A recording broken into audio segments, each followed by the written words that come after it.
Situation हुई है क्योंकि पाकिस्तान की तरफ से ड्रोन और मिसाइल अटैक की कोशिश की गई, फलौदी एयरबेस पर भी ड्रोन अटैक करने की कोशिश की गई। तो किस तरह से अरेंजमेंट है, किस तरह क्या कहेंगे आप इस बार? सारी चाक चौबंद व्यवस्था है, सभी सतर्क हैं, सभी सजग हैं, सब चौकस हैं, हौसला है, आत्मविश्वास है, जीवट है और यह पर्याप्त है। ऐसे प्रयास होते रहेंगे, ऐसे प्रयास मुंह की खाते रहेंगे। सरकार बताती है तब पता चलता है, अन्यथा आप देख लो इस ऐसे प्रयास का क्या मतलब है जब इसका कोई प्रतिक्रिया ही ना हो। तो इसलिए ये कोई घबराने वाली कोई बात नहीं है। शत्रु के नापाक प्रयासों का ये सिलसिला श्रृंखला है, चलती रहेगी।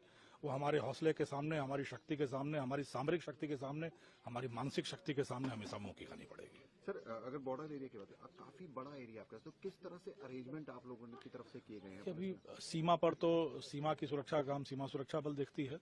जब इस तरह के युद्ध की स्थिति हो या कोई वायु आक्रमण वाली परिस्थिति हो तो सेना सक्रिय हो जाती है। पुलिस के तौर पे हमारा काम 3 तरीके का है। हम लोग सुरक्षा, सहयोग और सम्मान का काम करते हैं। सुरक्षा का मतलब जो सामरिक दृष्टि से महत्वपूर्ण प्रतिष्ठान है उनको सुरक्षित रखना, और जो सीमावर्ती क्षेत्र में रहने वाले लोग हैं उनकी सुरक्षा के लिए क्या एहतियातन कदम उठाने हैं, क्या व्यवस्था की जानी है वो करना। सहयोग का मतलब है कि जब आर्म्ड फोर्सेज का मूवमेंट हो तो गांव वालों की तरफ से, पुलिस की तरफ से क्या उनको बुनियादी सुविधाएं दी जानी है, मार्ग दिया जाना है, संचार व्यवस्था दिया जाना है, खाने पानी की व्यवस्था करनी, जो भी चीजें हैं वो सहयोग के तौर पे। और सम्मान के तौर पे यह है कि ये जो हौसला, शक्ति है, आत्मशक्ति है, हौसला है, आत्मविश्वास है, इसको बनाए रखा जाए, इसको बढ़ाए रखा जाए। और यह हौसला और यह शक्ति जो आज हमारे एक दल के रूप में है, गांव के रूप में है, यह हमारे जन जन की शक्ति बने और हमारे सुरक्षा बलों के लिए यह प्रेरणा बने। यह प्रयास सम्मान के रूप में चल रहा है। तो यह 3 प्रयास कर रहे हैं हम लोग। सर, कई तरह के इनपुट भी आप लोगों को मिले होंगे, जैसे तनौट माता का मंदिर पे काफी सेंसिटिव है, उसको कई इनपुट्स तो क्या है कि कुछ अफवाहें होती हैं, कुछ प्रयास होता है, कुछ अभ्यास होता है। तो इस तौर पे हम लोग हर एक अपने सामरिक दृष्टि से महत्वपूर्ण प्रतिष्ठान या आर्थिक दृष्टि से महत्वपूर्ण प्रतिष्ठान या हमारे लिए जो सिंबॉलिक वैल्यू रखने वाली चीजें हैं, उन सब की सुरक्षा के लिए जो किया जाना है, सैन्य बल, केंद्रीय पुलिस बल, पुलिस, खुफिया एजेंसियां सब मिलकर हम लोग कर रहे हैं। वो बहुत ज्यादा विस्तार में बताने की आवश्यकता नहीं होती, बट उसमें हम लोग निश्चिंत हैं कि हम लोगों ने अपनी सारी व्यवस्थाएं कर रखी हैं और वो समन्वय के आधार पर अच्छा काम चल रहा है। सर, अलग अलग गांव में जाके आपने विजिट किया, लोगों से बातचीत की, तो किस तरह की बातचीत, क्या समझाया आपने? हम तो करीब हमारी 700 किलोमीटर के आसपास की सीमा लगती है जोधपुर रेंज की। मैं करीब 650 तक तो अभी तय कर चुका हूँ। 20-25 गाँव में जाकर लोगों से बात हुई है। लोगों का जो हौसला है, जो मैं बार बार वही बात कर रहा हूँ कि जो हौसला है, जो आत्मविश्वास है, जो जीवट है, जो जोश है, ये अप्रतिम है, अतुलनीय है। और इस जोश और जज्बे के साथ दुनिया में किसी की मजाल नहीं हो सकती कि वो इधर आंख उठाने का साहस कर सके। वह तो एक चीज़ है, बट दूसरी चीज़ यह है कि क्या सावधानियां रखनी है, क्या करें क्या न करें, क्या सहयोग करना है, किस तरीके से आत्मविश्वास बनाए रखना है, एक दूसरे के साथ खड़ा होना है।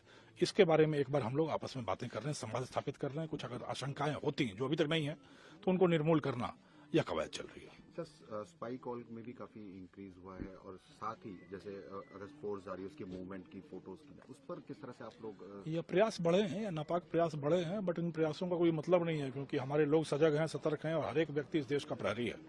सबको पता है कि किस परिस्थिति में क्या करना है, किसी अनजान व्यक्ति को क्या बताना है, क्या नहीं बताना है। इस देश में जो सीमावर्ती क्षेत्र है, इसमें कई नागरिक हैं जिन्होंने 1971 का युद्ध भी देखा, कईयों ने 1965 का भी युद्ध देखा, तो खुद भी गाइड कर रहे हैं सब लोगों को क्या करना है, क्या नहीं करना है। और किसी भी इस तरह की नापाक कोशिश को, साजिश को कामयाब नहीं होने दिया जाए, इसके लिए हम लोगों को पृथक से प्रयास करने की आवश्यकता नहीं होती है। यह जो आंतरिक शक्ति है हमारे सीमावर्ती क्षेत्र के नागरिकों की, यह पर्याप्त है उसके लिए। सर, कोई रिस्ट्रिक्शंस भी लगाई है, जैसे ब्लैकआउट हो गया या फिर चढ़ाव को कहीं आगे जाने तक बॉर्डर के पास, या कहीं? सीमावर्ती क्षेत्रों में कुछ अधिसूचित संवेदनशील क्षेत्र होते हैं जिनमें अभी थोड़ी बंदिश लगाई गई है कि बिना अनुमति के कोई ना जाए, बट यह अस्थायी व्यवस्था है।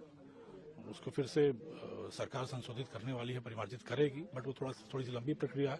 बट फिलहाल यह है कि संवेदनशील अधिसूचित क्षेत्रों में लोगों की गतिविधियों पर थोड़ी रोक लगाई गई, अंकुश लगाई गई। ब्लैकआउट अभ्यास के रूप में चल रहा है, कोई समय उमय नहीं है। सबको यही कहा गया है कि आप लोग गाँवों में खासकर कि शाम में सूर्यास्त के बाद जब अंधेरा हो तो बाहर की बत्तियां, अंदर की बत्तियां बंद कर दीजिए, पर्दा लगा लीजिए और अंदर में अपनी सारी गतिविधियां जारी रखिए। अभ्यास के तौर पे कहा गया। जिस तरह से फलौदी एयरबेस को टारगेट करने की कोशिश की, तो वहां पर भी आप जाएंगे, और किस तरह के अरेंजमेंट वहां पर? वो सब चीजें अधिसूचित हैं, उनके बारे में यहाँ विवरण नहीं दिया जा सकता, पर सब कुछ सुरक्षित है। और सुरक्षा को और पुख्ता करने के लिए टारगेट हार्डनिंग का जो भी प्रयास होता है वो सब हम लोग कर रहे हैं। सब कुछ सुरक्षित है। आज मैं जाऊंगा वहां उनके साथ बैठकर हम लोग और चर्चा करेंगे इन चीज़ों पे। बट सुरक्षा पर कोई खतरे जैसी कहीं कोई बात है, कहीं कोई आंच नहीं आने दी जाएगी।